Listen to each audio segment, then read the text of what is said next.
오늘 이렇게 또 주일날 같이 예배 자리에서 여러분 만나는 걸 진심으로 감사합니다. 그리고 반갑습니다. 아마 우리가 주님 만날 때 우리 개인의 종말이든 아니면 이 세상의 종말이든 간에 우리 주님 만날 때 반드시 우리는 크게 놀랄 일이 하나 있을 겁니다.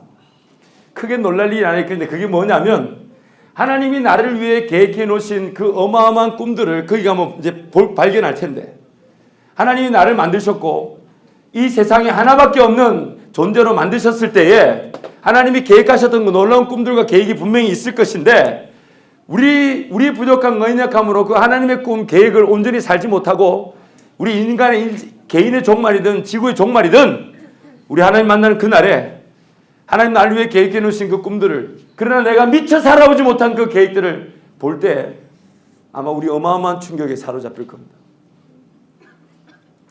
인류 역사 가운데서 나란 인간은 한 사람이기 때문에 나를 위해 하나님 계획해 놓으신 그 어마어마한 계획이 분명히 있을 텐데 어마어마할 수밖에 없어요. 왜? 하나밖에 없으니까.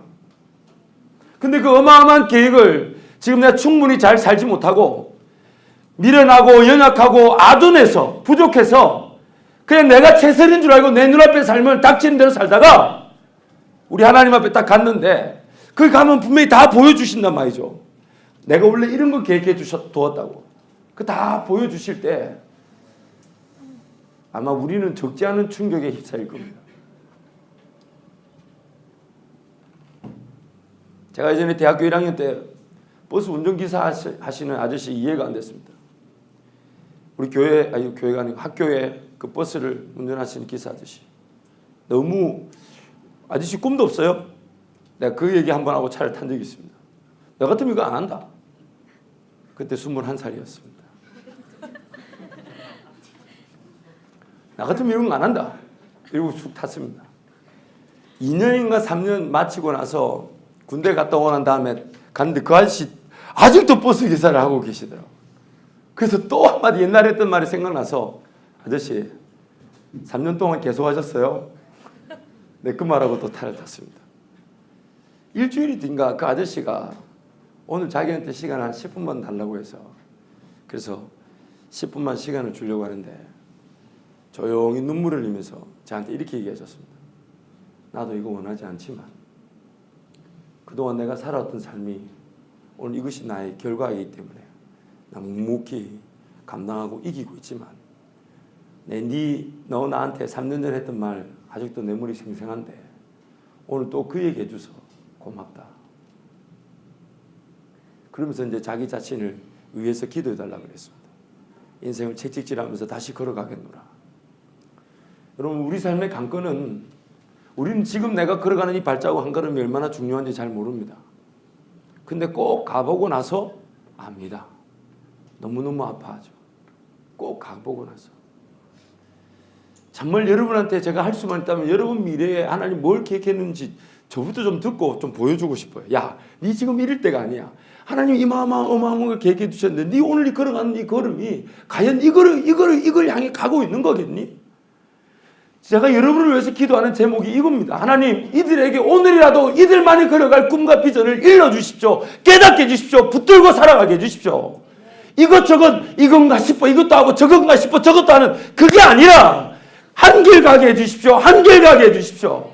그러나 하나님 그것이 오늘 깨달아지지 않는다 할지라도 이들의 발걸음이 하나님께 있음을 기억하고 오늘의 이 발걸음이 그들 언젠가 서야 될 그 꿈과 비전을 향한 준비와 훈련과 단련의 발걸음으로 인도되지게 하여 주시옵소서. 이것이 오늘 여러분을 향한 저의 기도입니다. 정말 여러분 우리 이 현실을 정말 일찍 파악해야 됩니다. 예수 믿는 사람들이 가장 큰 오해가 뭐냐면 내가 누군지를 잘 모르는 겁니다. 이제 저는 여러분을 잘 안 믿기로 했습니다. 말로 몇 번을 설명했는데 나중에 얘기해 보니까 못 들은 것처럼 다시 또 듣고 은혜 받고 눈물을 흘리고 할 때마다 정말 기가 막힘을 알 수가. 야, 그렇게 그때는 충분히 설명했다고 생각했는데 나중에 얘기하니까 그 있잖아요. 왜 다시 은혜 받는 느낌. 야, 그거를 내가 반가워야 될지 아니면 때려 죽여야 될지. 그래서 이제는 시청각 자료를 쓰기로 했습니다. 기뻐할 일이 아닙니다. 이거 유치부 때 썼던 건데 여러분하고 다시 쓰는 거예요. 성목 얼른 앉아라. 아 그래 거기서 이거 비추면 되겠다. 이거 화면에 나오나요? 아니 그럼 이게 안 보이잖아.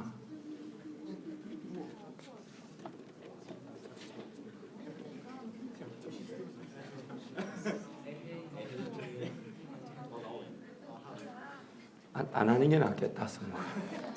안 하는 게 낫겠다.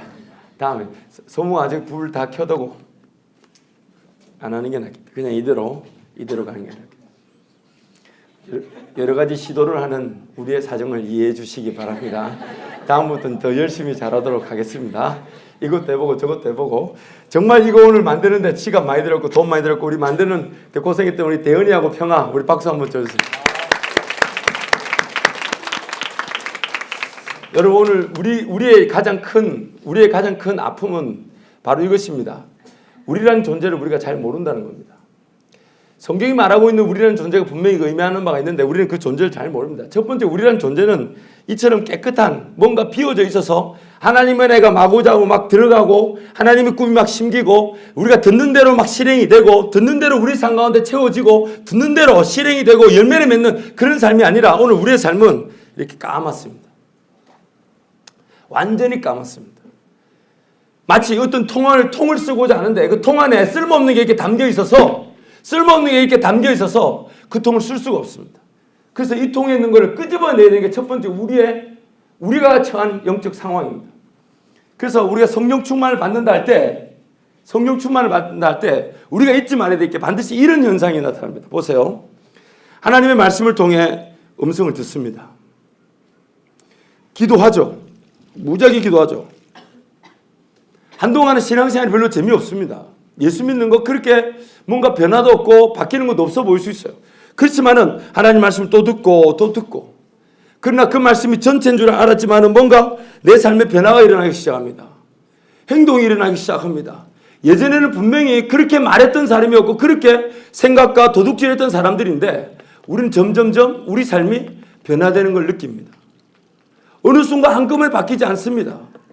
천천히 아니 어떨 때는 급하게 바뀐 경우도 있어요. 하나님의 말씀을 듣고 또 듣고 하다 보면 오늘 여러분이 지금 보시는 이런 거 내 안에 자리 잡았던 것이 하나님을 인정하고 하나님을 만나는 곳으로 자리 차게 될 때 우리 인생이 이렇게 구성 요소가 달라지게 되어 있습니다. 당장 신앙생활을 하는 것이 그렇게 큰 변화가 없을 수 있습니다. 아니 우리라는 인간이 그렇게 잘 안 바뀌어요. 바뀝니까? 어떤 도전적인 메시지, 리더십 메시지, 누가 간증하는 거, 누가 나한테 막 이렇게 충고하는 거 듣는다 해서 잘 바뀝니까? 잘 안 바뀝니다.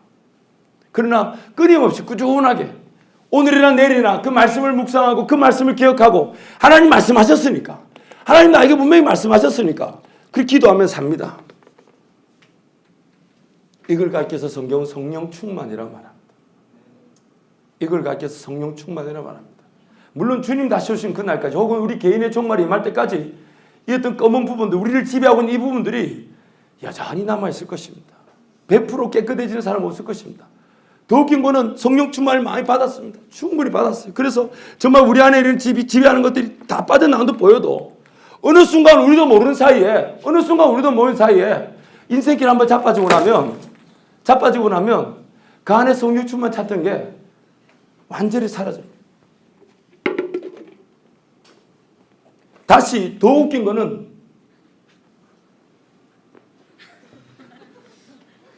통을 똑같은 걸 준비했어야 되는데 너무너무 안타까운 것은 그렇게 하나님을 만났고 하나님 앞에 예배한다고 했는데 단 한 사건만이라도 단 한 번 견눈질한 것으로 우리는 또 실패하고 넘어지고 또 우리 원래 어두워졌던 그것이 또 가득 차는 것을 또 경험합니다. 너무너무 가슴이 아프죠. 어제까지 그렇게 하나님을 예배하고 뜨겁게 찬양하는 사람이 오늘 뻐젓이 딴짓하는 걸 봅니다. 어제까지 그렇게 하나님 앞에 매달려서 삶을 내드리겠나라고 거짓말하던 것도 하지 않고 옛날에는 당연하던 걸 여긴 것도 다 거부하고 하나님께 시간을 내어드리고 물질을 구별하고 이렇게 말하면 안 돼. 이렇게 하면 안 돼. 하나님 싫어하셔. 이런 거는 죄인들이 죄를 짓는 사람들이 하는 거야. 교만한 사람들이 앉는 자리야. 악인들의 꾀야. 세상의 방법이야 하면서 하나님을 그렇게 따랐던 사람도 한순간에 그렇게 무너져 버립니다. 그리고 다시 원래 자기 모습, 원래 자기를 지배하던 그 모습으로 또 돌아가는 게 아니죠. 원래 그 모습으로 삶에 또 빠지게 됩니다. 내가 어제까지 하나님을 만났던 그것은 다 뭐였던가? 내가 어제까지 하나님을 그렇게 예배하고 뜨겁게 불렀던 게 뭐였던가? 그러면서 또 우리 자신들 식상하게 하고 낭망하게 하고 자질하게 하는 거기에 또 넘어지고 또 해봐도 다 소용없더라. 우리란 존재가 바로 그러하기 때문에 우리는 그런 일들을 피할 수가 없습니다. 아무리 주님과 동행하며 길을 걸어도, 그래서 우리 안에 있는 나를 지배하고 있는 그 죄악의 속성들이 성령의 것으로 충만해져서 바뀌어지고 성령의 것으로 마치 그 죄악의 속성들이 물을 부었을 때 이 까만색 스티로폼이 위에 있다가 뒤집어 나오는 것처럼, 빠져나오는 것처럼 나를 지배하고 있는 성령이 가득 차 있어도 또 우리는 또 쓰러지고 넘어집니다. 또 쓰러지고 넘어집니다. 여러분 명심하십시오. 예수 믿는 사람들에게 필요한 것은 오늘 우리 지난날에 하나님이 어떻게 살았는가 중요하지 않습니다. 왜냐하면요, 내가 아무리 성령의 충만함으로 성령과 동행하며 살았다 할지라도 누군가를 도전하고 누군가를 세워주고 누군가에게 도와주고 물질을 지원해주고 시간을 써서 그 사람을 주께로 이끌어내고, 그래서 그 사람이 주께 나와 변화되고 기뻐하고 즐거워한다 할지라도 내가 오늘 직접 죄를 짓는 그 자리에 쓰러졌을 때 지난날에 내가 전도했던 거, 누굴 도와줬던 거, 이끌어서 하나님께 끌어왔던 거, 그런 것들을 우리는 하나님 앞에 다시 설 수 있는 존재들이 아닙니다. 지난날에 내 삶의 열매가 나를 죄악에 쓰러진 그 자리에서 다시 구원할 수 없습니다. 오늘 우리는 또 예수 그리스도 그분의 은혜를 구하고 그분의 은혜로만 하나님께 나가게 되는 것입니다. 구원의 열매요, 잘 안 보일 수 있어요.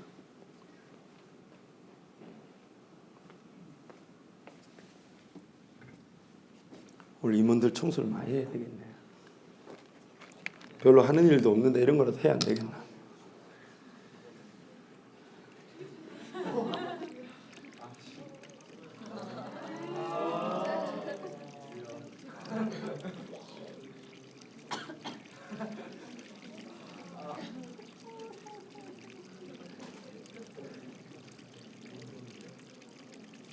먹물을 너무 많이 부었네. 색깔이 안 바뀌네.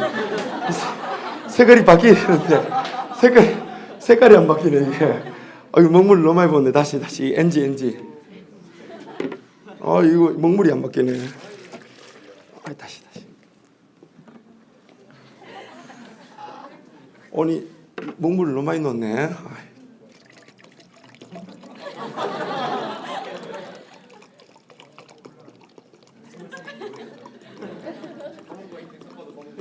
왜 이러나 이거? 이 먹물이 이렇게 많이.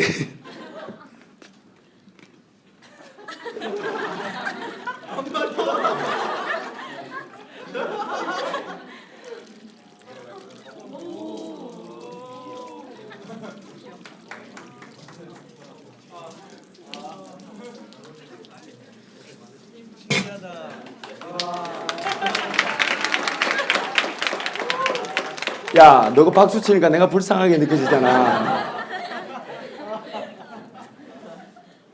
여러분, 오늘 우리 다시 하나님 앞으로 나아갈 때에 하나님께서 우리 존재를 이렇게 바꾸어 주실 겁니다. 우리를 지배하고 있는 여전한 그 죄악의 속성들, 그렇게 버리고 싶은 것들이 우리 마음으로 잘 바뀌어지지 않습니다. 그러나 오늘 또 잘 보이지 않는 듯 보여도 성령 하나님의 그 은혜를 구하고 성령께 능력을 구하며 살아갈 때 우리 삶은 반드시 변화되게 되어 있습니다. 반드시 변화되게 되어 있습니다. 여러분, 예수를 믿고 우리가 하나님의 백성이라는 정체성을 확인하는 것은 세상살이 가운데 선택사항이 아닙니다. 일전에 여러분과 말씀드렸지만 제가 그 법륜 스님이라는 분을 만나 뵈었을 때 그분이 말하는 윤리적인 부분, 가치관, 삶의 태도, 문화 정말 은혜 많이 받았습니다. 그렇지. 한마디로 말하자면 욕심이고 우리의 생각인데 그거 다 내려놓으면 그 스님의 말은 자기 본질, 원래 그 본질을 찾고 자기가 누군지를 발견한다는 거예요. 제가 그 스님한테 얘기했습니다. 스님 말씀에 100% 동의합니다. 우리 자신들을 모르기 때문에 우리가 그렇게 욕심 부리고 살았던 거고, 내가 어떤 존재고 내 안에 어떤 것이 있는지 모르기 때문에 우리는 자꾸만 그 상대평가, 남의 시선, 남이 요구하는 것에 맞춰서 삶을 살았을 뿐입니다. 근데 스님 한 가지, 스님 말하는 오늘 현재의 삶은 스님 말씀대로 그렇게 살아야 됩니다. 저도 은혜 많이 받았고 동의합니다. 그런데 스님, 오늘이라도 내가 죽는다는 그 죽음의 문제는 어떻게 하면 좋습니까? 오늘이라도 내가 죽는다는 그 죽음의 문제는 어떻게 하면 좋습니까? 스님 저한테 이렇게 얘기했습니다. 아무도 죽음 위의 삶을 모르니까 그건 죽어봐야 한다고. 제가 스님한테 부탁드리다시피, 스님 그러면 기독교가 말하는 그 죽음이란 그 자체를 심판으로 여긴다면, 심판이라는 그 기독교가 말하는 죽음이라는 것이 심판이라면, 그 뒤에 분명히 천국과 지옥이 나뉘어져 있는 그것이 진리고 사실이라면, 스님 차라리 예수님을 믿고 스님처럼 그렇게 윤리적으로 살아가는 게 좋지 않을까요? 저 같으면 그렇게 하겠습니다. 그 스님이 한번 생각해 보겠다고 그랬어요. 제가 그래서 본윤 스님한테 마지막으로 던진 말이 그렇습니다. 스님은 자기 삶을 가지고 50대 50이라는 인생 최고의 도박을 하고 계신 겁니다. 죽어봐야 한다는 그 말, 그럼 자기도 죽는다는 것을 인정한 것인데, 그렇다면 기독교가 말하는 죽음이라는 것이 심판이고 그 이후에 천국과 지옥이 있다는 것이 분명한 사실이라면, 스님은 아무리 훌륭한 현재의 삶을 최선을 다해 살고 자기 자신을 발견하고 누군가를 도전하고 도와주고 세워주고 살았다 할지라도 죽음 그 이후의 삶, 그 심판을 피할 수가 없게 되는 것입니다.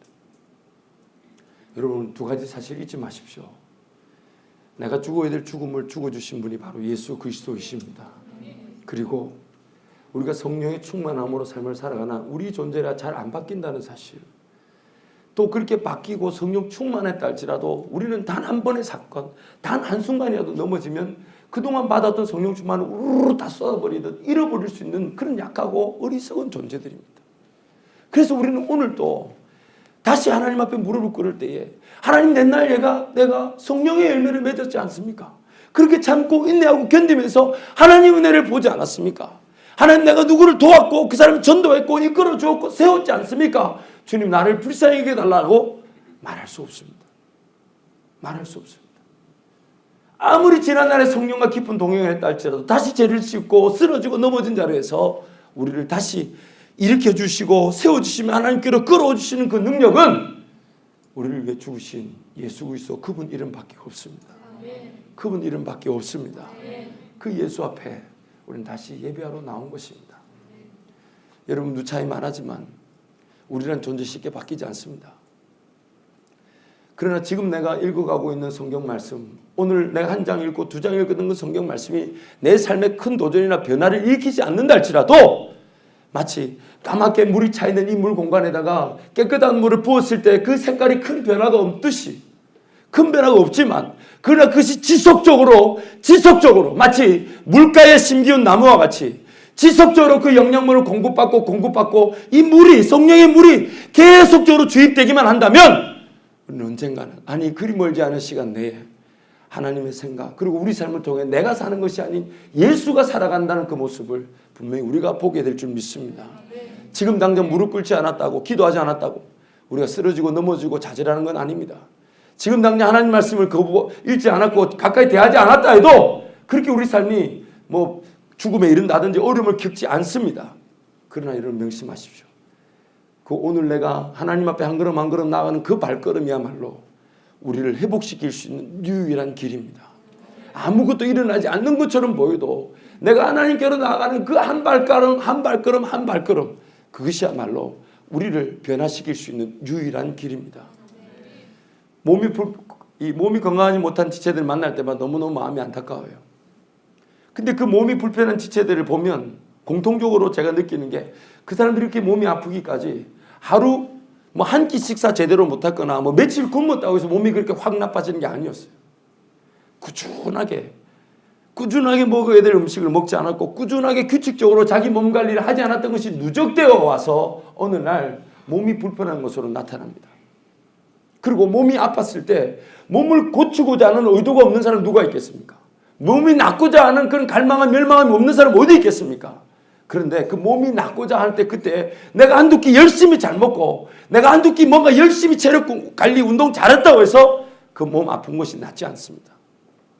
또 꾸준하게 새끼 식사를 잘해줘야 되고 시간 관리 잘해야 되고 잠도 잘 자줘야 됩니다. 소위 말하는 그 면역력이 키워져야 되는 것입니다. 오늘 내가 하나님 앞에 달려나가 예배를 드리는 거, 말씀을 듣는 거, 기도하는 거, 그것이 모든 것이 오늘 영적 면역력입니다. 그러나 그 면역력이 언제 빛을 발하게 되냐? 막상 일을 해요. 덤벼들어야 될 때. 하나님께서 일하자 하실 때 그때 내 목숨 내 삶을 바쳐서 확 한번 뛰어들어야 될 때 그때 그 면역력이 쓰이게 될 것입니다.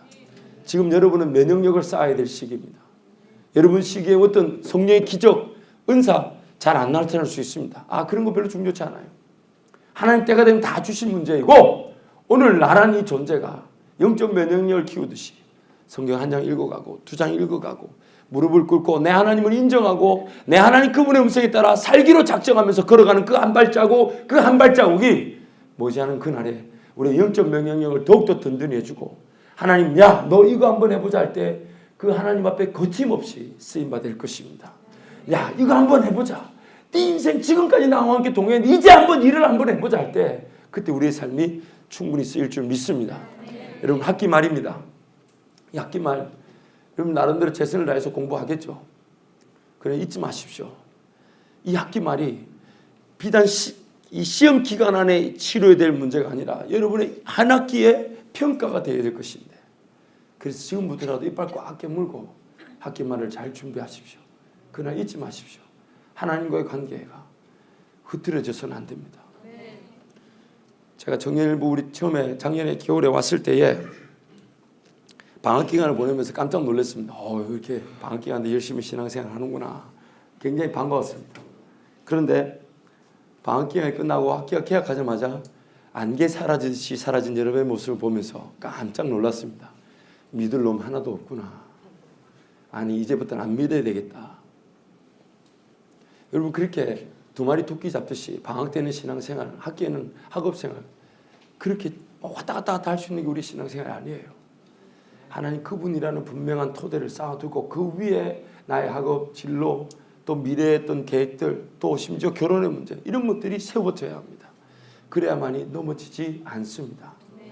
여러분 잊지 마십시오. 나란 존재를 바꿀 수 있는 유일한 방법은 그래서 하나님이 하나님의 말씀 이만큼 묶어두고 학문으로 묶어두고 우리에게 주신 것입니다. 그 말씀 묵상하고 주야로 그 말씀을 기뻐하는 자만이 물가에 심겨운 나무와 같이 반드시 열매를 맺게 될 줄 믿습니다. 이 시간 한번 기도하겠습니다.